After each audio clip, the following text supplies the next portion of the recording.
Operation Barbarossa. Beginning at dawn on June 22, 1941, more than 3 million German troops invaded Soviet territory, including the recently annexed Baltic states, Eastern Poland, and Bessarabia, where troops from neighboring Romania and other Axis countries joined the offensive. By dismissing warnings of that massive attack, Stalin left his forces woefully vulnerable. On the first day, the Luftwaffe destroyed more than 1,200 Russian aircraft, many of them on the ground. Within a week, the invaders were pouring through yawning gaps in the Stalin line along the pre-war Soviet border and taking prisoners in droves.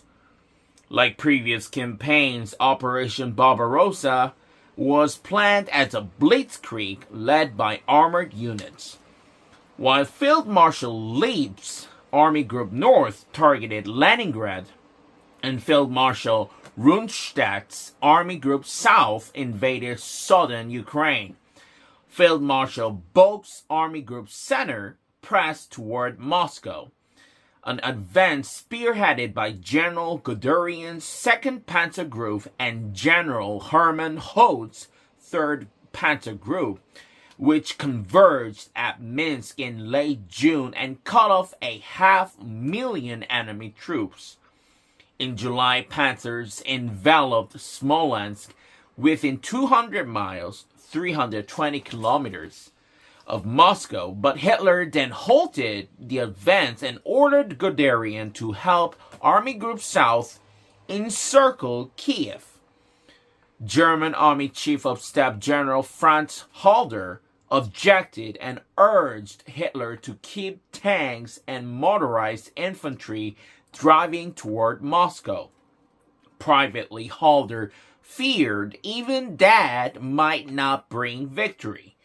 "We have underestimated the Russian colossus," he wrote. "When the Russians lost a dozen divisions," he added, "they would put up another dozen." Whereas the Germans were losing more men and vehicles fighting their way across Russia's endless spaces than they could readily replace. In late September, the advance on Moscow resumed, but muddy ground slowed Army Group Center to a crawl, while Army Group North laid siege to Leningrad. Army Group South entered the Crimean Peninsula.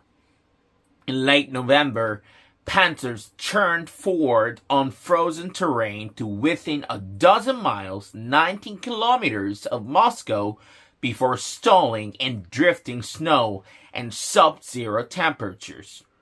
Meanwhile, Soviet forces around the capital had been reinforced and were poised to push the invaders back.